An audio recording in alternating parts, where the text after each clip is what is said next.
everybody. Hang on one second while we connect our Instagram. And I am really excited for today. And I know that you guys will be too. Let's see, are we connected yet? Okay, so hello, beautiful people, and welcome to my channel. If you're new here, my name is Jennifer Diamond, and I'm a certified plant-based nutrition coach, living a whole food, plant-exclusive lifestyle for health and well-being. And it literally gave me my life back. And I truly believe it can help you with yours too. And I am very excited to introduce a special guest today who I am so grateful to have on the show. Because today we will be discussing an in-depth, raw and real conversation about what happens when you're doing your best, right? Living your whole food, plant-based, gluten-free lifestyle, and then life still shows up. So what does that mean? Like work stress, overcommitments, exhaustions, relationships, financial pressures, health scares, grief, from a loss of a loved one, or even a loss of a job. And I also want to include good things like welcoming a new baby into the family, right? So we want to discuss how food often becomes the place we land, right? Sometimes for comfort and sometimes for control, sometimes for escape, and the psychological reason behind that, and what we can do to help understand things and bring ourselves to a place of peace and joy. So I'd like to welcome today's guest speaker, the incredible Angela Crawford. Angela is a psychologist, vegan educator, food for life instructor, and the award-winning author of The Vegan Transformation. She brings such a compassionate, grounded understanding of how change actually happens and how to make it sustainable without shame or burnout. Welcome, Angela. Thank you. It's such an honor to be here. I am so glad that you're here. Angela and I have never actually met in person, but I learned about you through a membership platform that we both volunteer on called Plant-Based Support Group. And before we get started, and in case no one's familiar with you, can you take a moment to share a little bit about you or your background and how and why you landed here in the space of psychology and food? Oh, yeah, I'm happy to share that. So my background is as a psychologist for many years now. For 25 years, I was a psychotherapist, working both with individuals and groups with a variety of issues, ranging from chronic pain and health issues and chronic medical conditions, and helping with, lifestyle change, and also trauma, anxiety, stress, all the stuff that people deal with in life. And so for many years, I just worked intensely, both one-on-one and in small groups with people, to help them cope with the stressors and griefs of life. And then I became first vegetarian and then vegan. Vegetarian many years ago when I learned about the whole thing of our food system, and just the things I learned just got me thinking, and it just led me down this whole journey, first learning some of the ethical aspects of what we ate. And that was a turning point for me. And then, it didn't take long for me to discover the health aspects as well, because I have a strong family history of heart disease. And, I had never heard of Dean Ornish's work or Dr. Caldwell Esselstyn's work. And here I was, my background for like my internship and postdoctoral fellowship were in health psychology and pain management and things like that. And I had not known this food connection with our health and our mental health. And so, I continued on my journey, and I've continued to, I'd say, clean up my diet more and more over the years as I'm aging, just wanting to take better care of my own health. That's become much, much more of a motivator. And having lost both of my parents to lifestyle related issues, and, my father, heart disease, at a younger age than I would have liked, so it's just become an area of passion for me. I've, in the last few years, transitioned my work from being that full-time psychotherapist to doing more teaching, writing, coaching, educating about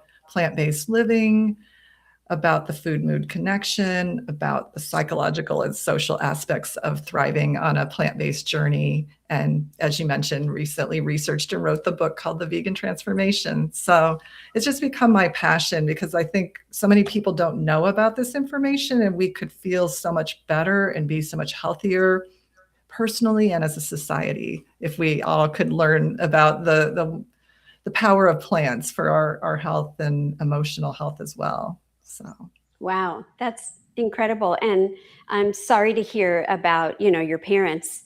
That's always hard. And, it's hard also when, and I don't know if you knew ahead of time, but like when you kind of know, oh, if they would just, try this or that, maybe it could have changed. But maybe it was, inspiration for you. I'm not sure, but I'm glad that you went down the road that you did. And yeah, it's important to share and get the word out. And the fact that we don't know is crazy. So thank you for sharing that. So I just want to take a moment to say hello to those of you in the chat. And if you're watching this live, go ahead, say hello in the chat if you haven't, and tell us where you're tuning in from today. And if you're watching this as a replay, of course, you can still leave comments or questions in the comment section, and I will do my best to get back to you as soon as I can. So I just want to say hello to Mona. Mona says, hello, Jennifer and Todd. Made my cake for my birthday tomorrow. Pizza homemade for my dinner. Well, Mona, happy early birthday. That's awesome. She says the big 70. Not one female has made it out of the 70s. So after tomorrow, of course, getting right back on track. You know what? Whatever works for you, I know you're going to do great and enjoy your birthday. And let's see. Hello from Missouri, Jennifer says. Help me with that. Clarenda. Oh, I always mess up your name, but I'm so glad you're here. Clarenda Davis is tuning in from Missouri. And the rest of you, anybody, feel free to ask questions for this chat. Angela is happy to answer questions. Just if you could put some question marks before and after, it will help us just to make sure that we don't miss it. So again, Angela, thank you so much for being here today. I'm really looking forward to this conversation. So anyways, I just want to ask if there's anything you want to start off with, or, if you want me to just kind of share my thoughts about things, and we can go from there. Yeah, I'm open to both. I was just thinking one thing that is so important, and this relates to the support groups you and I both lead in the plant-based support community, is that psychological and social factors are often overlooked on people's plant-based journeys. I think, we think if we have the right nutrition or, the right plant-based doctor or the right information, that's enough sometimes to make the change. And what the research shows is often when people get tripped up is it's often psychological, emotional, and or social factors that get us off, off the path. And so it's so important to talk about. So I'm so glad I'm here, and I'm open to kind of seeing where the conversation leads. Yeah. So I definitely want to connect with you about real emotional challenges in life, like stress, grief, sadness, loss, and even joy, as I mentioned earlier, or, issues with weight loss or health concerns, and why food plays such an important role in these in all the emotions for people. So, let's start with that question, right? From a psychological perspective, why do we give so much emotional weight to food? Yeah, that's a big one. And I think there's probably a lot of layers to that, but at least, so one layer would be how food is so emotionally tied, to memories in our past, memories of comfort, memories of happiness, memories of sadness. If I think any of us that are here today listening to this now or later, we can probably reflect back to a memory in childhood where maybe we had a holiday meal that had certain meaning for us, or where grandma made this certain food that we loved, or, we looked forward to certain foods for certain situations. And so there's certainly those emotional ties that just stick with us over time. And then on top of it, there is, current events that also tie us to food, certain cultural expectations or family expectations. So there's that. And I think beyond that, there's more physiological aspects of how food affects us, things like a lot of us have heard about the dopamine effect of certain foods, and this idea that a lot of foods are created to make us want more, to be really high in salt, fat, sugar, or some combination of those, so that, maybe in the olden days when that wasn't quite as available, we wouldn't be quite as addicted. But, some of it just, it's beyond what our, human beings have been used to. And so we get these foods and they become a habit, sometimes an addiction. And I know I can relate to that. For much of my younger years, I definitely was into comfort foods and definitely a chocoholic. And, I still do love chocolate, but my relationship with it has changed since my years of the plant-based journey. But definitely all of those reasons and, can be part of why food has such a call for us, or such a pull. Yeah, yeah. That is a really good point to bring up. There, you touched on a lot of things already. And it also, like when you think of dopamine and all of that, I also want to talk about willpower. Mm. I hear people all the time talk about willpower. Some people say, like, if you don't have willpower, then, you're not going to be successful. And, what do you think? Is that true? Hmm. Yeah, I don't think that that's how I think about it. Certainly willpower has its place, but it can ebb and flow just like motivation. So to rely on that as our way of getting things done, for most people, we're gonna have times where our willpower is way down, and it's just not gonna be the thing to carry us through. So I think often, having those systems in place, those habits, those ways we set up our home and our life, so that we're not relying on willpower. It's more, we've got the systems in place, we've got the habits in place, and that takes time to develop. But really, there's a lot of other factors that help us more than just willpower alone, I believe. Yeah. So I had a really tough 2025. I had my father died, and just a I'm plethora sorry. of, yeah, thank you. Just a lot of things kept like dominoing. Mhm. And it doesn't even have to be my story, but people go through a lot of emotional uh, trauma, and sometimes it's like too much, and it can be overwhelming. And so even when we know, like I know, or we know, a lot of people know, if they're already have been on this journey for a while, the what to do's, how to do it, how to set things up, how to be successful. But for me, there were times, and I have heard this through some of my patients as well, or my clients, that I don't care.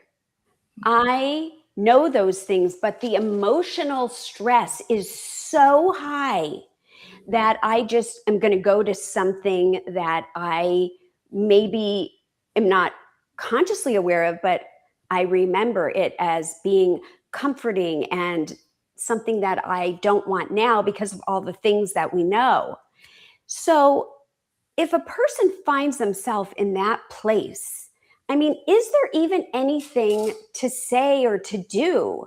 Like, do you just walk through it and then take a step back? Or, how do you do that when you already know, but the emotion or the stress is so great that it makes it that much more difficult? Yeah. First of all, just a lot of compassion when that's going on. I think sometimes we forget to be compassionate to ourselves. Mm. And again, I think a lot of these things, there's not one easy answer for everybody.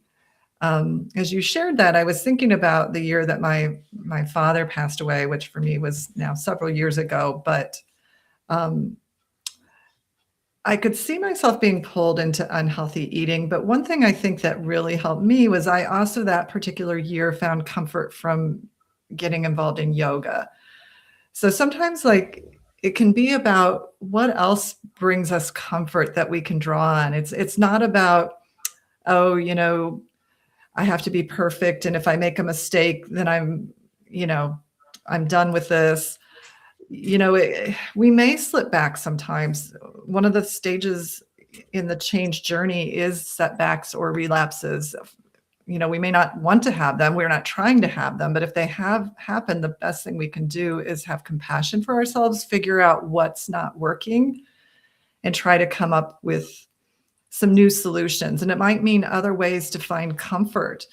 Sometimes maybe we're ready to let go of that old way of comforting ourselves and maybe finding something that actually does meet the emotional needs that we have, whether that's emotional support from other people, whether that's practices like yoga or meditation, whether it's being part of a spiritual community, being part of a group where people work on grief or eating issues. There's a lot of ways that we can cope, but just compassion, I think, is first, because being hard on ourselves and not seeing that there's a need that's needing to be met, Yeah, I like that. that compassion. Um, you know, I also think that there's something to be said about our memory, right? So we may remember this certain piece of X food that was, oh, it was this and it was that, and it was on the pedestal, and oh my gosh, it was amazing, and now I don't have it. And, oh, it was at the neighbor's barbecue, and there it is, and I'm feeling blah, blah, blah. And the story goes on.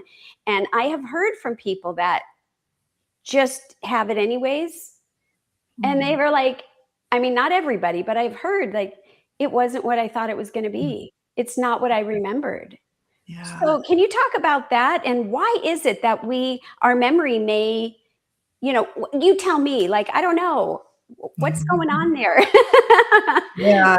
Yeah, that's so interesting. And again, I think there's the two components. There's the more psychological, emotional connection that's there, and then there is that taste addiction thing that was probably more prevalent at that stage in our life too. I mean, one thing as far as the taste and the addiction piece, when we started eating cleaner and more whole food plant-based, as you mentioned, sometimes those foods just don't taste the same anymore. They don't have the same enjoyment anymore because we're no longer hijacked, in that way by the high salt, fat, sugar kind of thing where we need more and more to get, that good feeling. So I think, the cleaner we're eating, it changes our taste buds. So those foods don't taste as good, but also we're growing. And sometimes what emotionally met a need when we're younger, we kind of see like, maybe that isn't what I need anymore. There can be different parts of us that get triggered and they have different needs. And sometimes those needs now we can maybe learn new ways to meet them. It might be a learning opportunity. Like, what really fits where I'm at now in my life that is actually better for me. But yeah, I've heard of people, like you said, trying the food and it didn't taste the same. So I guess, that's an example of where maybe a quote unquote setback could be a learning opportunity that maybe I don't really need to go there anymore. Yeah. Yeah. And I've also heard and seen that for some people, that one bite is a derail. And so some people know that because they know their personalities or they know, and other people don't. And then how do you get back? If you know the thing, see, that's what's so hard. That's what I really wanted to get into with you is,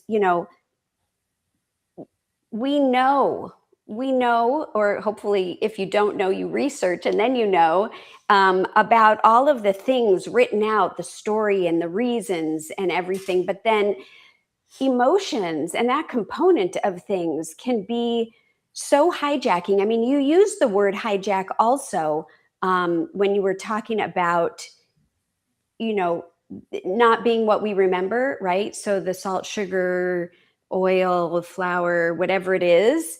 And so in case people aren't familiar with that, like, can you give a little quick, how do you know if you're being hijacked by your food or not. Mm.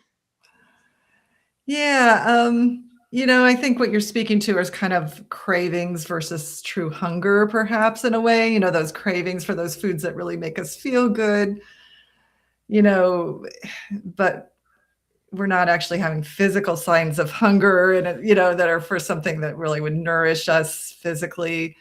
Those foods that just, I have to have that specific food versus an apple, like if we're hungry, an apple can satisfy, but if we're just going for a craving, it's probably going to be for a very specific food with, probably again, I say the salt, fat, sugar, flour, those are often the things that are most addictive for people. So I guess recognizing your triggers and yes, knowing yourself, as you mentioned, some of us can maybe have a setback and pick back up pretty easily. And for other people, that one time eating something that isn't on your plan can really derail you. And so, yes, no, knowing who you are when it comes to that. And we're not wanting anyone to have a setback. I mean, obviously we want to like just be a steady uphill thing, but from my work of working with people over the years with all kinds of issues, I just know that setbacks and even sometimes relapses do happen, and how we handle them is more important than the fact that it happened in some ways. It's more this idea that I don't have to give up. I don't have to start over. I can just recommit and take that next step. And I, that's a huge thing. I love that. You don't have to sit in it and stay there. Hmm. You can learn from it, and just like a fall, you get up, you wipe your knees off, your hands, and you move forward. And that's something I think a lot of people need to remember, because I know for me, anyways, the I could be really hard on myself, and a lot of people can be very hard on themselves. So just remembering, that we can start over. Or sometimes I even like to talk to myself as if I'm talking to myself as a little child, because I will be nicer to the Hmm. child, right? And explain, and it's okay, and start over, and encourage and cheer. Whereas if I'm just talking to myself in not reflecting at, I might, not be so kind, not be so considerate. And I think that's might be a grooming thing for where we live. I could be wrong, but I also want to say, uh, you mentioned the difference between physical hunger and emotional hunger. So how can people begin to separate physical hunger from emotional hunger needs without feeling like they're depriving themselves or they're missing out on something? Maybe there's a disconnect from joy, even though that's not a reality. Maybe that's what they're thinking. Like, how do people go about doing that? Yeah, well, I will answer that. And I do want to mention, as far as what you were saying about talking to your younger self, that may be good to touch on a little more in a moment, because I think kind of an approach called internal family systems, which is kind of a parts work approach, can be super helpful for like navigating some of these emotional aspects of our, change journey, our healing journey, all of that. But yeah, in terms of physical hunger versus, am I just having a craving for something I don't need? I think we start to find our own signs, when we're really, really hungry, sometimes there'll be a physical sign like my stomach growling, or, it's been a certain amount of time in between meals and I'm feeling maybe a little fatigued or whatever. You start to find your own signs. And I think that's going to be different to some degree for different people in terms of their body chemistry. But when it's those certain foods that aren't really on your plan as far as health,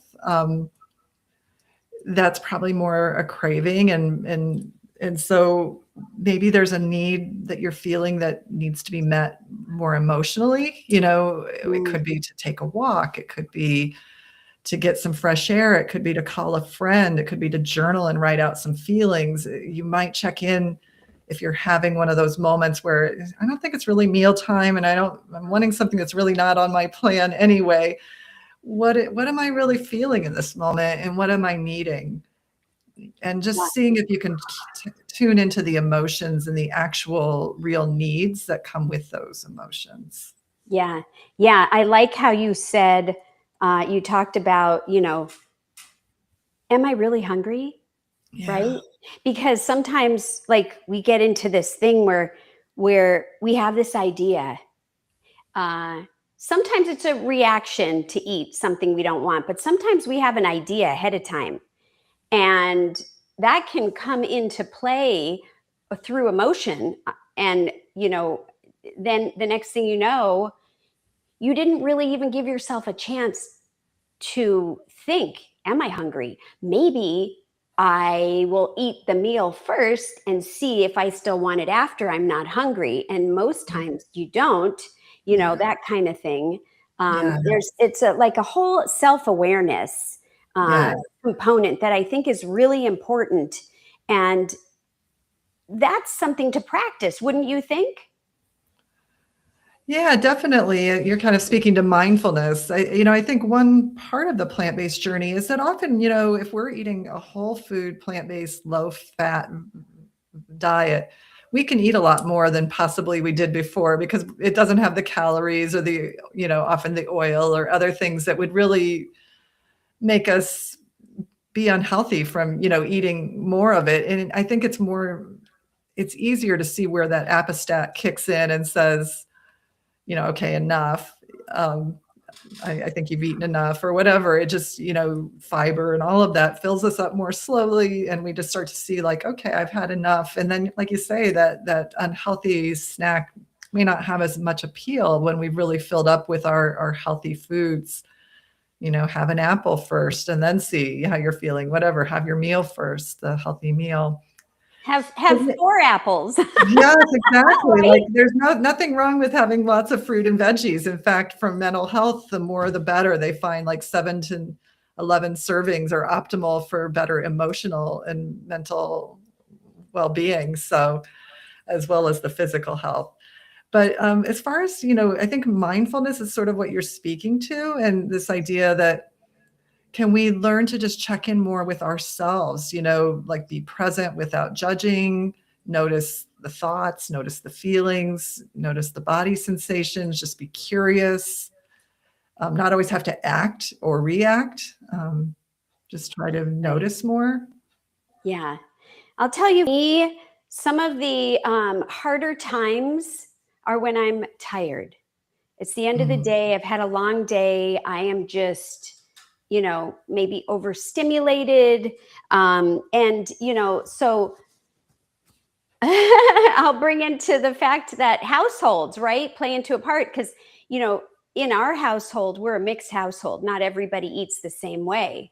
And I think that when my game is down, and the emotions can happen there, so maybe I didn't plan very well, or I planned something but it didn't get executed and the time is gone and I'm hungry and I'm tired and I'm this and I'm that. And then somebody in my family says, they're the same way and they're going to go to a drive-through and get something. Well, so then I could feel resentment, not because I want to go eat that food, but because I want to go through a drive-through, right? Or go somewhere and have somebody gently and kindly hand me my own food. And I know that's where, batch cooking comes in, and putting it in the freezer and having it, right? But sometimes that emotional component, it's like, why can't I do that? I try so hard, I this, I that, and for this other person, and this isn't a true example, but this is a very close to heart example. Those people in my household, right, they don't have the same issues. They have other issues maybe, but or they have different goals, or things are more acceptable, right, whatever. But it's like, what do you do in that? Is there anything else you can do in that moment, besides being resentful and like, I want, I want to go there too. Not Mhm. really, but you know what I mean? Yeah, again, there are different layers to what you're sharing. And, one layer is just our ongoing self-care so that when these kind of crisis moments happen, we may not be as overwhelmed by them or caught off guard by them, So how we're living our life when you're not in that moment of tired and Right. exhausted plays a role in how you're going to handle that tired, exhausted moment. So if you're having good routines overall, that's a foundation first, where you're eating enough, you're structuring your day as best you can to make sure you get your food and your meals and your self-care and you know your you time. And in life, of course, doesn't always mean that we're going to be perfect at that, but that's a goal to start with, because I think it's really hard to put a band-aid on a tough moment if you're not kind of trying to live your best life the rest of the day, setting structures in place, setting up a lifestyle that takes care of you and has holistic balance. It's kind of like for people that meditate, or don't meditate, they'll say, like, I tried the breathing technique right when I was really stressed, but they never do it any other time. It just doesn't have the same effect. So for this moment, then, when you're feeling this, all the other self-care can help a little bit to step back and maybe take a deep breath, have compassion for the part of you that's throwing a little tantrum right now, that, maybe again, a younger part. And I think that's a great time to bring your wise adult self on board and see what she'd have to say, like to a client, a friend, a loved one who was feeling that way, and say Yes. that to yourself, to that younger you, because it probably is a younger you, that's having that sort of emotional reaction of feeling left out or feeling like, why can't someone just take care of me in that way? Yeah, I love that. I love that. I want to get into parts work in a minute. I do want to just take a second and just say hello to a few people here. We have Marilyn Dubin. She's in the house. Jim Dixon, 6688. Good afternoon, everyone. We have Course Scorpy. Hi, Jennifer, Todd, Angela, and friends. And I just want to go back for a minute to Clarinda Davis, who I messed up your name, but I do remember hanging out with you in person before, and I hope you're doing well. And thank you for being here, everybody. If you guys have any questions, please, or comments, you don't have to have a question. You can share a comment, share a story, share anything with us and be part of the conversation. That's what's so great about going live. So parts work. Can you share, for somebody that doesn't know what that is, just a little definition about that? Yeah, definitely.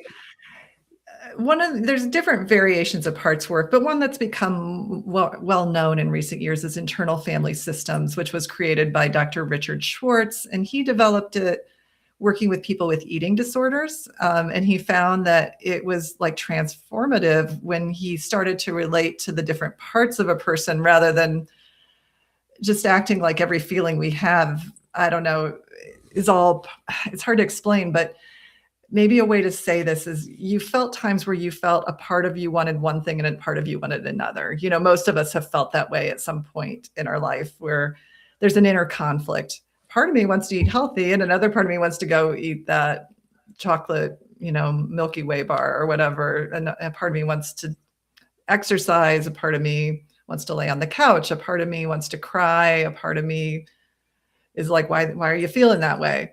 So we all have different parts of us. It's not that we're multiple personality disorder. It's just there's different ego states that we have in us, and some of them are more manager states that help us get things done. And then some parts are what they call sort of exiles, which are kind of our more wounded parts that carry different emotions.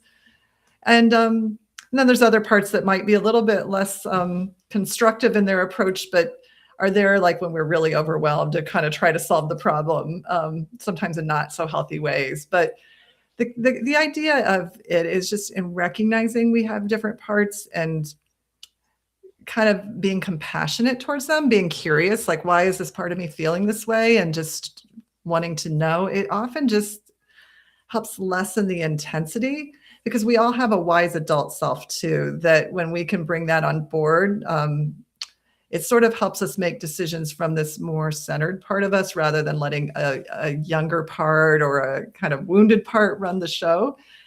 Now, you can work on this in things like therapy, but there are also books about it. For example, he wrote a good book called No Bad Parts. And there's probably things online you can find. But I think it's a helpful way to understand, like, when we're feeling feelings that maybe don't make sense to us, but we want to make a better decision. Pushing the part away rarely works, but compassion, like, oh, I'm so sorry you're feeling this way, tell me more what you're feeling and needing. And then a lot of times just the acknowledgement is enough. It doesn't always have to be acted on. So I don't know, when you talk to your younger self, did you find that at all, Jennifer, that kind of helped? Well, I don't know that I looked at it as parts work, but I think that I could have. Sometimes I think, and I don't have a lot of experience with it, but I am aware of what that is, and I have seen some real live examples where people were, kind of testing out to share and show what that is, and so it's like going into that part of you, maybe the part that's not agreeable or that's having the temper tantrum or whatever, and kind of sitting in there and kind of figuring out the why and what's going on, and let's work through this thing. Is that correct? Yeah, that would be a good description. And, as you were sharing, I was thinking, I think there's different levels of how involved you can get with it. I think at the simplest level, sometimes having that conversation with ourselves as if there was a younger part of us, that itself could be something any of us could do without any additional help. And that often does bring some comfort, because there are younger parts of us that still have feelings sometimes, that get activated maybe by triggers, by stress, by grief, by things that just push our buttons. So it doesn't always have to be a deep, intense thing that's done in therapy. It can be just sometimes being kind and speaking as if we were speaking to our child self. And there's just something very comforting in that, just as what you described doing. So. Yeah. Well, thank you for sharing about that.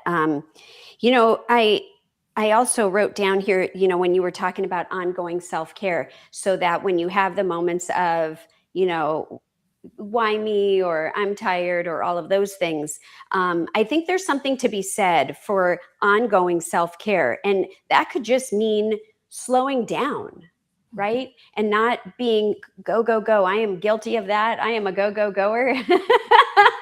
As long as I feel good, I want to, be productive and share and help and enlighten.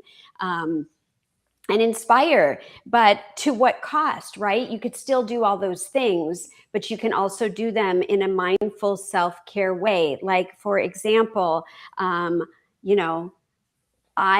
find it very important to do things like, I love a bathtub. I love soaking in a tub, and whether it's putting some soft candles on, or having a little bit of meditative music or soft music or whatever, that's something that brings me joy. So I want to make sure, for me, that I incorporate that whenever I can. And it doesn't, it doesn't always fit, like at the end of the day or first thing in the morning, right? Because first thing in the morning, most people are like in the shower, out, gotta go, but breathing is another one. If I consciously take a step back, and sometimes consciously I think about it, but if I actually physically take the step back, it helps it become more real for me, because I'm like, okay, I can take a few breaths, bring it down, and now come back up here and go ahead and review whatever I was dealing with in that moment. And I believe, like you were saying with the practicing, you were saying, if somebody's doing breath work only in the moment that they need it, and they're not practiced, it's going to be that much harder. And if I can share, my husband at one point was trying to do meditation with me, and he kept saying, or he would fall asleep or he would say, I'm just thinking about all the things that I have to do. So if that's where you are and you're not practiced in a moment of crisis or high level stress, how's that going to help? Yeah, I mean, you've hit on something really important. It's, these practicing structures, routines, lifestyle medicine has more than one pillar, and, plant strong nutrition is one of the pillars, but the others include things like stress management skills and,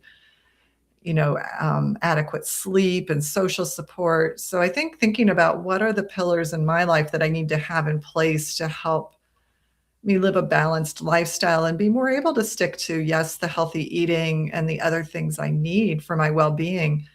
I mean, for me, how I start the day and how I end the day might be two of the most important times in the day, because that's maybe the times in the day we have the most control, in some ways, where we can get up a little earlier if needed to kind of allow some time to ground ourselves before we're off and running. I know for me that was important, especially working as a therapist. I needed that kind of grounded time before I was off seeing clients. Even if it's not a long time in the morning, just a little time to either do some breathing or journaling or exercise or prayer or some combination of those. And then in the evening, as you were mentioning, maybe some winding down routine or, like you mentioned, the hot bath, something that you love that helps you decompress from the day. And then maybe little reminders throughout the day that kind of help you remember, like you mentioned, to step back and breathe or to take a break. Setting timers can help. All these different things we can do to kind of help our lives have a little more harmonious routine, and then maybe reset if we get off track. Yeah. Yeah. Those are all great suggestions and things to think about. I'll just share really quick. I'm not picking on my husband, but I just, we live together. So I have a lot of examples. But, when he worked and drove to an office, he used to go really early when he didn't need to. And he used to say, that was his downtime and he didn't want the traffic. Then when we all went to working from home, he used to leave for the office with keys and get in the car and drive around the area and come back to start his day. And I used to tease him and I used to say, are you going to go drive in a circle now? Or are you going to drive in a circle? But for him, that was really, really what helped him get in the mindset. He said, I have to recreate driving to the office because that's all I know, and so you can be creative in wherever you are, whatever your needs are. And so, now he does different things, but, it's an evolution and it's okay to adapt and kind of change as we go. Yeah, definitely. And that makes a lot of sense to me, what you just described. So yeah, for a while there, I was like, I don't get it, but I finally understood it. And yeah, so that was really good. So I have a question here. For people who don't have obvious physical symptoms, as a reminder, like high blood pressure instead of pain, how do they stay emotionally connected to their why? In other words, like for me, I was dealing with small fiber neuropathy. And so I had physical sensations. And when I realized that the food was improving it, anytime I felt that, it was a reminder, stay on track, stay on track, stay on track, right? Whereas somebody else might have high blood pressure, you don't feel that necessarily. Yeah. And so, that might be, feeling it as terrible as that was, or can be firsthand. Sometimes I was like, this is a blessing in disguise because it's my personal reminder. So if someone doesn't have something like that, what would you say about them, like trying to stay on track? Well, what you mentioned about having a strong why, that is super important because as we talked about before, our willpower, our motivation is going to go up and down and change at different moments. So having the systems in place, of course, your habits, but also having that why. So you can go deeper with what that why is. And I think it's good to write it out, maybe even have pictures that illustrate it. You might have to go below the surface. So obviously, if someone has digestive issues or pain or severe heart disease, it's a little easier to have that why and see that if I get off track at all, I get consequences. For some of the rest of us, it's not as easy as that. So as you think about your why, I'd go deeper. So if it is for health reasons, but maybe like you say, it's high blood pressure or something not as obvious, go deeper with like, okay, if I stay on this lifestyle, what does it do for me in terms of the things that matter to me, whether that be being there for my loved ones, whether it be being able to do certain activities, whether it be feeling better in certain ways that I can identify, because you might notice that, I still feel better when I eat cleaner, and when I eat foods that actually nourish my gut microbiome. And there's a real food mood connection, and fiber and plant strong foods, like with lots of antioxidants, help our emotional well-being. So there might be subtle signs you can find too, both physically and emotionally. And I will add too that for some of us, we start to expand our reasons to include all kinds of reasons. It could be spiritual reasons that, eating foods that are from the plant kingdom align with spiritual values, caring for the earth, being there for my kids and modeling healthy eating for them. There can be so many reasons. And I think the research suggests that if we have more than one reason, and if at least one or so of those reasons go beyond ourself, it gives that added thing that when that willpower isn't there, we just won't do it, because that strong why that might have more than one prong to it is there. And maybe we have it written out so we can review it from time to time, or a picture that represents it.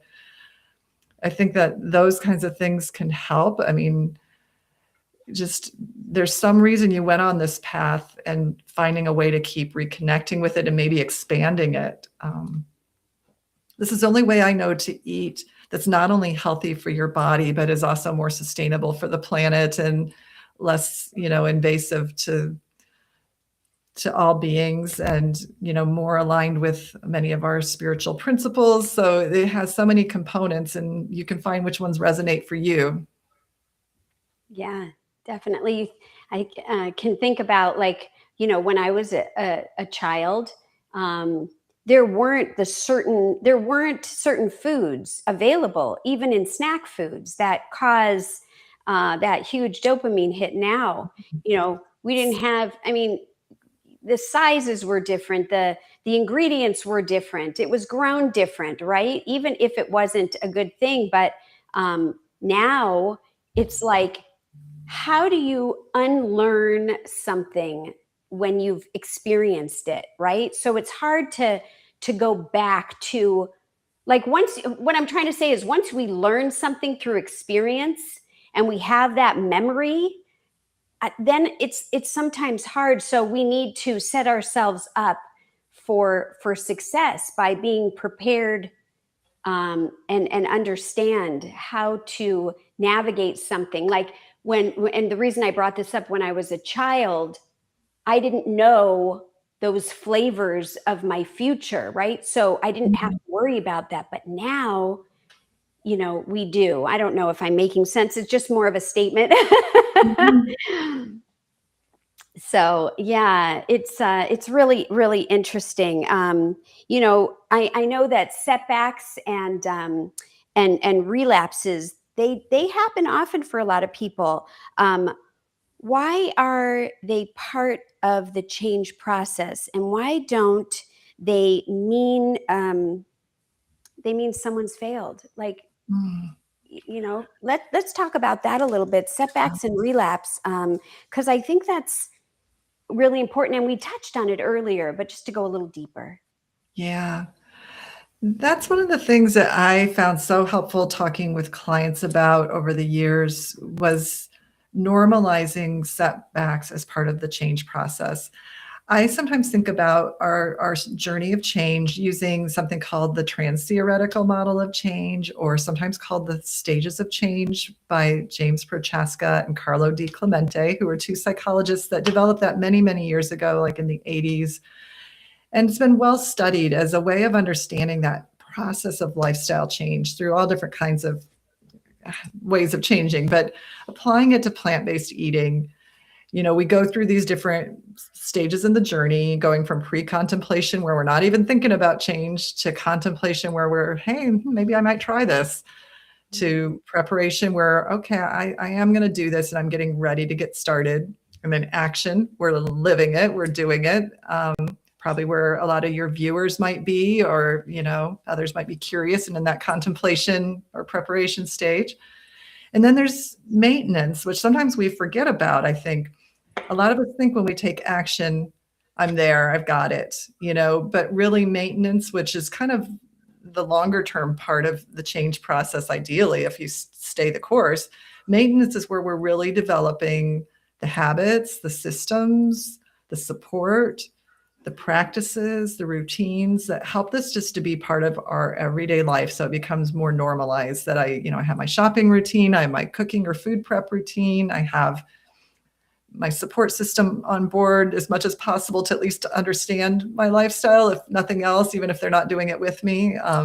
We might have our home set up in certain ways so that it makes it more doable. So maintenance is so important. And we also learn, how am I going to navigate those stressors, and how am I going to navigate travel? But even with maintenance, we're going to have times where we might fall off track. Maybe we run into a situation we hadn't prepared for, or we give into pressure, or we have that night that you described where you were feeling like tired, and so when those things happen, setbacks or relapse is considered part of the change process. It doesn't mean that everybody will have one. It doesn't mean you're trying to have one. It just means if it does happen, knowing that most people in making a change do have ups and downs. And if you do, the best thing you can do is learn from it. It's not a failure. And in fact, the best way to make it a failure is to think of it that way, because then it gives yourself permission to give up. Yeah. But if you instead see it as like, okay, this is part of change because I'm flexing new muscles, I'm learning new skills, I'm trying new things. Anytime someone stretches, you can't have a setback if you're not moving. It's only when you're moving forward that that's possible. And, when you do, just if you can bounce back as quickly as possible to see it as, what can I learn from this? Gosh, I'm sorry this happened, kind of bummed this happened. I might even be mad at myself this happened, but okay, what happened here? What can I learn from it? How do I keep moving forward? And not tomorrow, but right now, and that it can make you stronger in your commitment, actually. I mean, not that you're looking again for this to happen, but if it does, if you view it as a learning opportunity, you can be stronger from it. And so I think, again, the compassion. I think one statistic that can help is most former smokers tried at least 8 times before they were successful in quitting. Plant-based eating might be different than that. I don't think there's any statistics, but just know you're eating differently than most people around you. And it's normal. There can be challenges. And we're all in this to learn and grow together. And also having support to others on this journey, like this community. Yes, that's really great. I love that you were talking about maintenance. And so, you can't get, I don't think you could get really cocky, once you're at your maintenance, because of all the things that you just talked about. And I'm wondering, can someone ever truly let their guard down? Is that even an option? Yeah, probably not. Again, I think there's different ways to think about this. So when it comes to addictions, if someone especially had food addictions that were really hardcore, I think you'd be much more cautious with ever thinking you'd reach this magical place that I've got it figured out. Technically in the stages of change model, there is a stage they call termination, where someone has lived a lifestyle for many years and it just becomes so part of their routine that really it would be unlikely they'd go off track. Whether, and all of us reach that, I don't know. It might depend on what the habit is that we're talking about here. And it might depend on the person. It might depend on different factors. So we can reach a place where it's much more ingrained and less likely that we'd have a setback, especially if we're really committed and it really matters to our values and our health. But yeah, I do think like many of us, though, might need to have some degree of caution, like knowing that we're going to need to keep doing the lifestyle thing, the habits, the ways that this is a lifestyle for us, not just some passing diet. Yeah. And slowing down and self-care, I think those things can really be an important part of figuring that out. Because when we're well rested, and that could be a metaphor, right? We can, and when we're kind to ourselves and we're not in the moment, I think then that allows us to be more successful and really remember why we're doing this. And you talked about your why. I did a show, it's a replay about finding your why. So if you're watching and you don't really know what your why is, your why is I call it the emotional connection, the reason. And so you could find it on my channel or anywhere, but to really understand and give yourself some time to figure that out, I think can be really helpful when trying to be successful in maintenance, wouldn't you say? Yeah, definitely. Just continuing to come back to that. And if you have an in-depth video about it, that's a great way to dive in deeper and, maybe do some journaling and reflecting. It needs to be a strong enough reason to override the fact that you're part of like maybe 1% of the population eating a certain way and that you're a forerunner for a healthier, kinder way of eating, kinder to your body, kinder to your health, and you're a forerunner. And it takes some determination and that commitment to as you're saying, a strong why, and Yes. knowing what that is. Yeah, yeah. So if someone is listening Mhm. today, or a replay or whatever, if someone's watching this and they're feeling discouraged or behind or ashamed or any of those kinds of feelings, what's the most important thing that they can do for themselves right now? Yeah. I think it comes back again to that self-compassion. So many of us are good at being compassionate to other people. And, we're maybe a good friend, a good partner, and we would have empathy for what someone else was struggling with, but we sometimes are very harsh on ourselves. And even if you don't think you are, take a moment to look at your self-talk sometime. If your words are harsh or judgmental or like, why are you feeling this? Why are you needing this? Why are you doing this? That's probably this critical voice, again, that many of us have. And just being aware of that. And I mean, this was a lesson like that I knew as a psychotherapist, but applied to myself in a more deep way, I'd say 7, 8 years ago, of just being much more mindful of that inner voice and talking to myself with a more compassionate tone. And it could be viewing myself as a younger person, or it could just be bringing that wiser, more compassionate part of me to talk to whatever I was feeling. And just being more compassionate. Gosh, I'm sorry you're feeling that, or what are you needing right now? And that changes things, because often our emotions are a response to different feelings and different needs. And we don't always have to act on them. Sometimes they are pointing to something to act on, but sometimes they're just something that need to be acknowledged. And so just that pausing, checking in, what are you feeling? What are you needing? Having a compassion. I'm sorry, gosh, it's hard. I'm here. There's something called the butterfly hug where you can pat back and forth on your arms. That's something from one of the trainings in a approach called EMDR, but it's a bilateral stimulation that just kind of helps soothe. We call it the butterfly hug. So things like that, grounding techniques, breathing down into your feet, feeling your connection with the earth, all those things can just help, like, okay, let's come back to now, and what do I need right now? And Yeah. yeah. Yeah, right before you mentioned that, I was thinking, gosh, there have been times when I've given myself a hug and Hmm. I didn't do the pat, which everybody Hmm. try it. Hmm. Let's take a minute and be compassionate and share with ourselves. But I would even like, just Hmm. just Yeah. love myself, and be my best cheerleader and know that I'm doing my best. And if I had a setback with, health reasons or something, even though I'm trying my best, right? It's okay. And Yeah. and acknowledge things, that's been very helpful. Mona Arendt says self-compassion is so hard. And Mm. yeah, Yeah. I was just thinking as we were talking, a great teacher for like meditations for compassion is Tara Brach. She's a psychologist that has mindfulness meditations. There's a lot of great teachers that can help us connect with our self-compassion when maybe it's not easy for us. yeah, thank you. These are all great tips people can check out. Um, I love the self-talk. The self-talk, oh my gosh.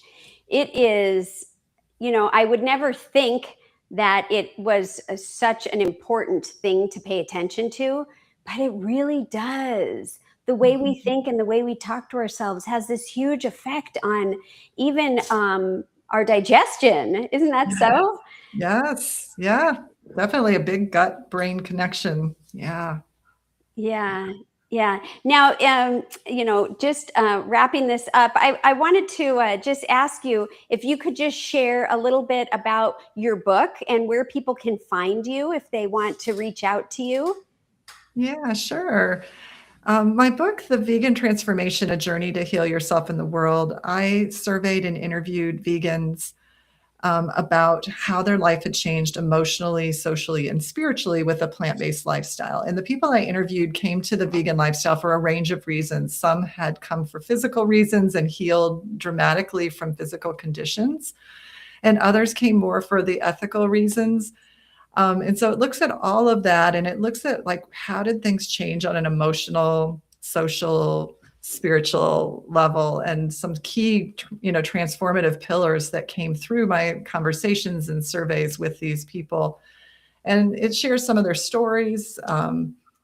So it has both inspiration and encouragement, and also has a chapter on like how do we handle the more emotional and social aspects of being plant-based or vegan in a non-plant-based, non-vegan world, and so it covers some of that as well.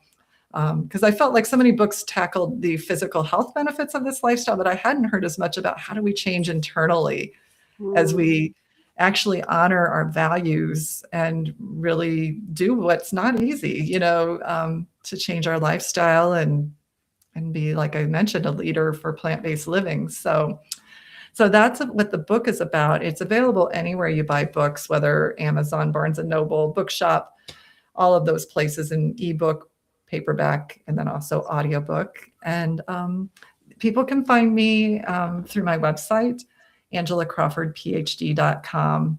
And I'm just all about bringing together the psychology and emotional resilience with living an empowered plant-based lifestyle. yeah, yeah, that's great. And if you send us the those, your website and the book and different things, we can put it in the show notes afterwards if people want to check the show notes. So, do you have any last anything extra that you want to share or say? And then I do have a comment that I could read also that's in the chat. Okay. Well, I've just been really glad to be here. It's been such a great conversation, and I just appreciate the work that you do, and I don't know, all the growth that all the people in your community are trying to do, because it's an important journey. I think it's going to be transformational for us on a personal level as we keep eating more plants and honoring, what brings health to our body. And we need support. So we need communities like this. So thank you so much. And thank you for inviting me. I absolutely am so glad. And I'll just say, Marilyn Dubin said, I would say just step back and be thankful for all of the positives we have in our life. So I think that's a great way to end this wonderful conversation. I just want to say this has been so great, Angela. Thank you so much for sharing your incredible wisdom and your insight. And to everyone watching, thank you for being here, for showing up for yourself, and for staying curious instead of critical, right? I hope you enjoyed this conversation as much as I did. And like I always say, don't forget to eat your greens and give plants a chance, because they won't let you down, I promise. And we will see you next time. Thank you so much, everyone. Take care.